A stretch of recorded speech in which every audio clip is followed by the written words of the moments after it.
Attention and advertising in India. That's our next session, and joining us is Arjun Kolari, the head of sales at India from Spotify. Do I have you here with me, Arjun? Awesome. Okay, come on. Let's get to learn some groundbreaking research on how Spotify leverages consumer research. You have the ticker? Awesome. Yeah. Can you hear me? Is this on? It's on. Great. My name's Arjun. I lead the advertising business for Spotify in India. And while I just figure out this clicker and get this off, we don't use the title slide with the photo anymore, right? Because when we talk to people, it's like, don't tell me how you're feeling, show me your day list. How many people here have Spotify? Enough. How many of you look at your day lists through the day? Any of you? Some of you. Great. The day list is great because it kind of condenses what Spotify thinks you're feeling at that point in time and tries to put together something for you. It changes throughout the day. So I don't know if you noticed, this was made for Arjun Ravi Koladi at 10:54 p.m. because obviously I had to send this deck in, so I was working hard on it. And Spotify thought I was in the mood for oldies 20th century evening, right? If I check it right now, it's probably going to be something else. So it's great that, to be a part of an app that kind of mirrors how our consumers are feeling. And it's amazing to have so many people here who actually have that app. Now, the other day, I was actually on LinkedIn, as many of us obviously are, and I noticed this post from a friend of mine, and something about it caught my eye, right? He was talking about, it's not about the campaign on Swiggy, et cetera, et cetera. The thing that caught my eye was this line, that the time a brand gets to connect with the user these days is less as 3 seconds. Who said this? Like, who made this true? Do you guys in this room think this is true? How many of you think that a consumer's time actually is only 3 seconds? They only have 3 seconds for you.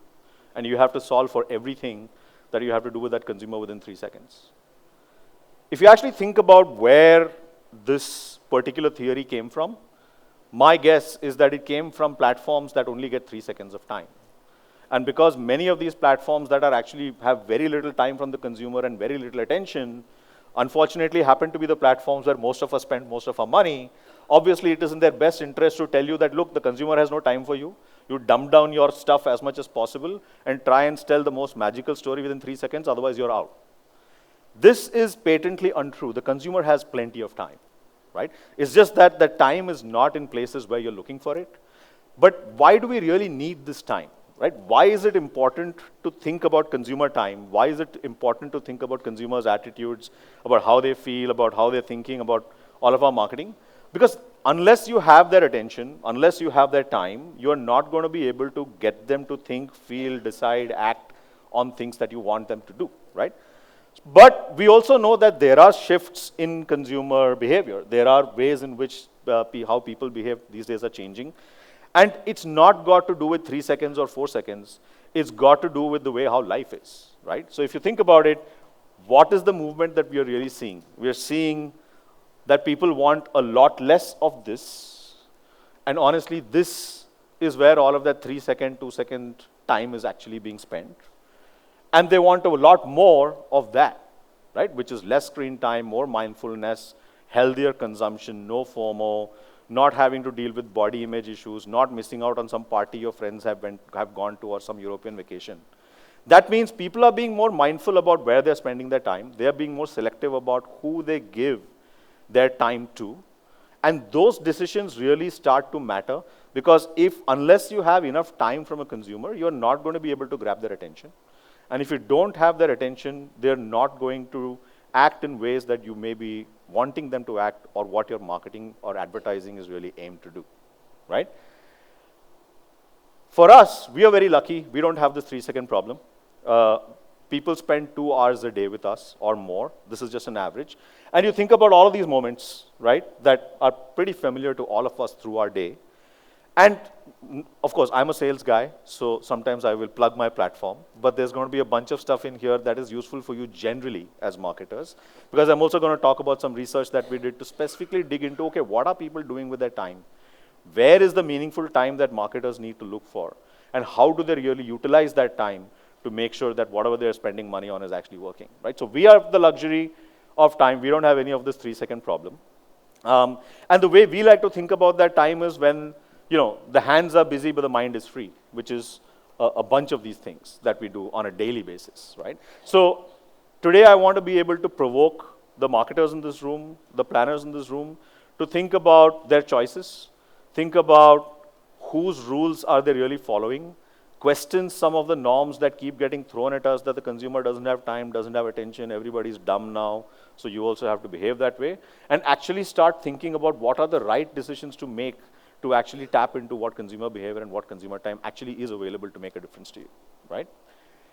To do this, like, we always obviously had a very high degree of confidence that given the fact that, Spotify, you're plugged in, 85% of listening happens on headphones, it's throughout the day, it's kind of soundtracks your life.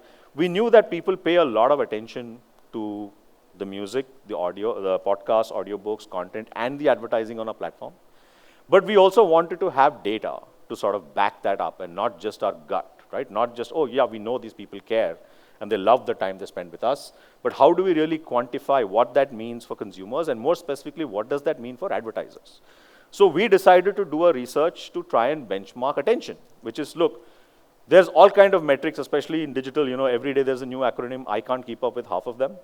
But the behavior we see are people optimizing for things like viewability, optimizing for so-called eyeballs. And I think everybody's missing the point that it's not about viewability. That is just a metric. It is about, did that view actually make a difference in somebody's mind? So are you chasing a metric? Are you chasing an outcome, right? And that's what we wanted to measure for Spotify, and we wanted to benchmark it against other platforms. Unfortunately, when we looked out at the market and we looked at all the other media platforms, we realized that nobody has done this research for any media platform in India. So there was no point of Spotify just measuring our own attention that we get from consumers, unless there was a way for you to compare that against other platforms. So we had to go and then measure, okay, let's find out what it is for Spotify, but also let's find out what it is for social media. Let's find out what it is for online video streaming, on demand or OTT. Let's find out what it is for, scrollable short form video. So we did a pretty large experiment and an exercise and a very concerted research to try and benchmark all media in India and globally, so that we could then compare ourselves and make that information helpful to you. So a lot of what you're going to see is going to show that Spotify is amazing, which it is, and the data doesn't lie. But a lot of it also will give you insights into the other platforms that you typically may be working with, and hopefully that provokes you into asking the right questions and thinking about your decisions in the right way, right? To do this, we worked with Dr. Karen Nelson-Field. I don't know how many of you have heard of her. She's one of the world's leading researchers in attention. She's written 2 New York Times best-selling books. And some of the largest and most well-known marketers actually respect her a lot. I know that Unilever and a bunch of other companies actually have done a lot of foundational work based on the research that she has done. She runs a company called Amplified Intelligence. So we brought Amplified Intelligence into India. We did this very, very robust and extensive study to understand attention in India on media. Ran for a month. We had almost 2,600 people. We tested 7 real brands with their actual advertising, right, across categories. We tested 4 platforms, some of which you'll see going ahead, and we captured a bunch of ad views just to sort of get a sense of, okay, what is actually happening when people are on these platforms from an advertising perspective. I won't go very deep into the methodology, but in case people are curious, catch me later. But we simulated the environments of all of these apps and platforms for the consumer. We didn't force them to do anything. We had eye tracking. We had like all kinds of devices connected up to them to be able to really measure what's going on with them as they were consuming content and spending time with all of these platforms, right? And then we came up with a number. Like, I hate acronyms, but here's one that I'm introducing myself. What we wanted to do was, okay, how do you really measure this, right? There's an acronym for everything. How do you really measure attention? And the metric that is being used globally was what we wanted to use in India as well. In fact, if some of you talk to your counterparts in other countries, like the US, Australia, etc., attention-based planning and attention-based sort of marketing is becoming more and more important and louder. And the metric for that is STAS, which is short-term attention strength, which is at the time when your ad plays, what's the impact that it has on the consumer? Pretty simple, right? So we wanted to measure STAS across platforms, and we did it, right? And I'm going to show you the numbers after this slide. But before that, I wanted to ask the audience a question. Which medium do you think came in at #1 on attention scores? And let me sort of define that. The way we measured it is if you have a 30-second ad, right? attention is measured as what proportion of that 30 seconds were people actually focused and zoomed in and the message was getting through, right? So of a 30-second ad, if all the 30 seconds were paid attention to, then your STAS score would be like 100, for example, right? So that's STAS, but you don't have to think of it in terms of numbers. Think of all the media we consume. I'm not just talking digital. Think of all media available. Which medium do you think has the highest attention score? Anyone? Yeah? Perfect. Bingo. Have you seen this before? No? Maybe we met before. No? It's right. That is, I don't know how many heard it, but cinema, which is kind of intuitive, right? You walk into a place that's dedicated for something. They ask you to turn your phone off. You're a nice air-conditioned place, very comfortable. There's a big damn screen in front of you. The sound is great. Please remember, this has nothing to do with the quality of the advertising. The ad may be crap, but your focus, your attention is undeniably on what's going on because there is no way you can ignore it. Kind of intuitive, right? So let's look at what the stack rank is. Cinema gives you 24 seconds of attention out of 30. Super, amazing. Spotify is about 17, but I'll not be self-serving here. I encourage you to look through this entire list and think of all the platforms and then think of consumer behavior in terms of actually how time is spent, and we'll dig a little deeper into this. The reason why Spotify scores so high, any guesses why Spotify scores so? It's completely counterintuitive, right? And it says video, which is even more counterintuitive because when you think Spotify, you're not thinking video, but we'll talk about that later. Why do you think Spotify scores so high? We're not saying it's as good as cinema, but it's pretty damn good. It's because you're plugged in. It's because you can turn off your eyes, but you can't turn off your ears, right? When you watch advertising on other platforms, you can skip it, you can have a chat with somebody, you can get up and go get a glass of water from somewhere. There's no necessity that the message has to land.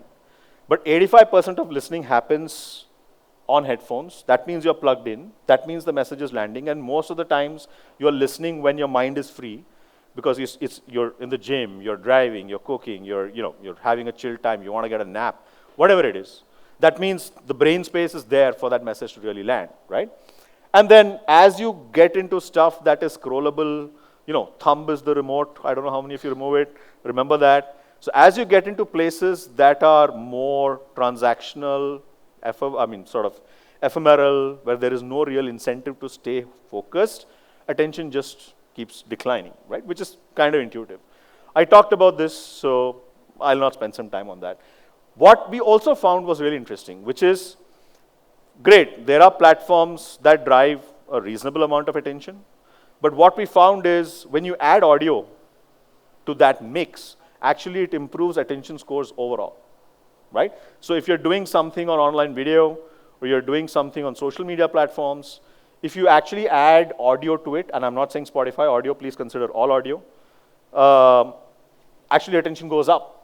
And the reason for this is, again, because of the time that you have from the consumer that is screenless, when you typically can't reach them, when their focus is fully on the medium itself. More interestingly, and this is again something that should be super intuitive once I start explaining it, all messaging has something called decay. Decay is what is the sort of ability of the ad to sustain attention, right? So if you look at these graphs and then you start thinking of the consumer behavior behind them, it will become kind of intuitive, right? So Spotify starts off at a very high attention level, about 75%, and this is time, so it's like 30 seconds of the creative, right? So starts off high and is able to maintain attention kind of throughout the 30 seconds. You look at something like a online video streaming platform, attention is low to start with. You're looking for that skip button or whatever it is, but still able to sustain for whatever low attention it is at whatever level that is through. But you look at scrollable social media, and attention starts off super high. Like you look at that thing, but the moment you realize it's an ad, it's gone, right? So attention starts super high, crashes, and then kind of disappears, which means there really is no impact from a brand perspective or a communication perspective for that medium on the consumer at all. Kind of intuitive, I guess, right? Sorry. And because you're able to command attention, you are able to do much better. So what happens when you actually get a lot of time and attention from the consumer, especially for creative folks in the room, right? You have brand managers who will make this labor of love of a TVC that has got like amazing production values and it's going to win at Cannes or whatever. And then within 2 weeks, it's chopped down to 15 seconds and 10 seconds and 6 seconds, and then its life is kind of distributed across the debris of the internet, so to say. So what is the role of creative then, right? What is the point of doing really amazing creative if it doesn't get the chance to actually deliver the message? On Spotify, we know that people are so focused on using us as something that makes their life better. We know we make them feel better overall. They come to us to be inspired, to be educated, to be motivated, to relax, to have a romantic moment, whatever it is.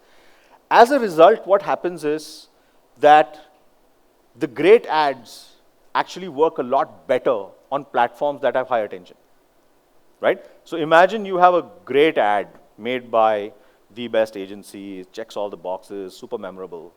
And you have a really hardworking sort of, let's say, low quality ad, right? Product, price, whatever. It's not a creative masterpiece, it's something.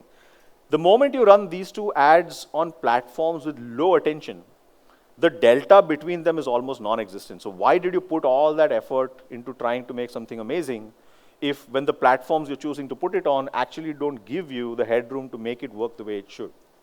So if your focus is on fantastic creative, I would challenge marketers to think about, okay, if I've made this beautiful thing, how do I make sure that it goes on a platform where it can actually have the life that it needs to have, as opposed to just being one more piece of content in a sort of super crowded space, right? So attention helps you land the message better.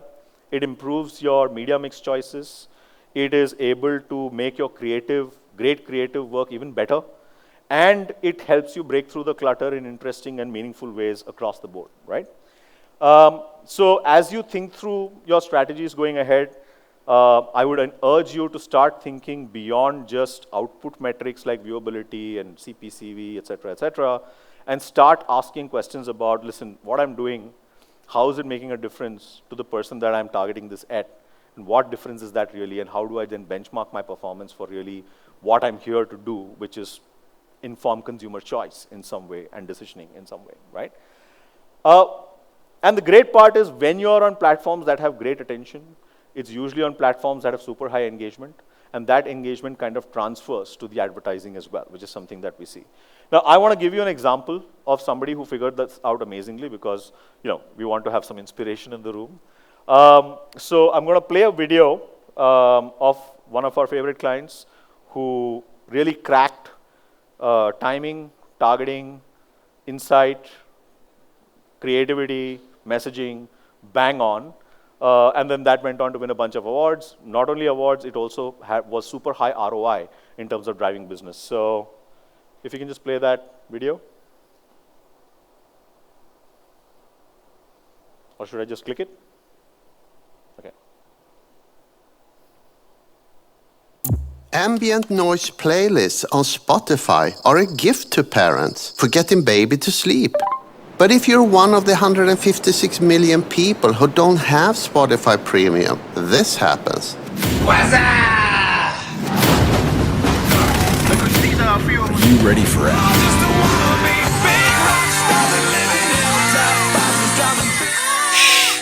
Stop selling so loud. Everyone is getting mad. IKEA cares about sleep, so we found the most popular baby sleep playlist on Spotify and bought targeted ads at times when babies are sleeping. So for an entire month, we replaced loud, silly, wake the baby ads with shushy, snoozy ads like this. And I'm whispering so your baby can sleep. So soothing. Not loud, silly kitchen ads. Why do they make me yell all the time? And while baby was still sleeping like a baby, we had some really quiet messages for parents that were still awake. But you're still up. What a pain in the neck. You know how to deal with the pain in the neck. Ergonomic pillow. Don't mind me. Get the mattress. from IKEA. And all these better sleep things were just a tap away. Our Shushi ads helped babies stay asleep and were also very clicky. At IKEA, we don't just sell you beds, we help you sleep in them too.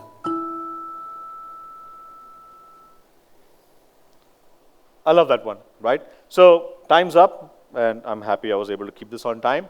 To close, I would just encourage all of you to sort of, try and put the consumer at the center, think about attention, think about your media and platform choices, and start asking hard questions about the metrics that are typically thrown at you, so that you can make the right decision to make your money work a lot harder, right? Thank you so much, and thank you for your attention. Thank you, Arjun. Please stay back for a token of appreciation. Can I please invite Rahul Joshi, National Sales Director, India from Silver Push. Do I have him with me? Yes. To give away the hamper, please. Promoters, can we have the hamper? Great.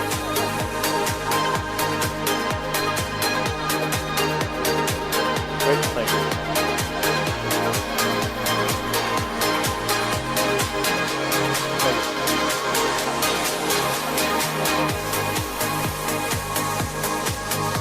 Another picture with the certificate.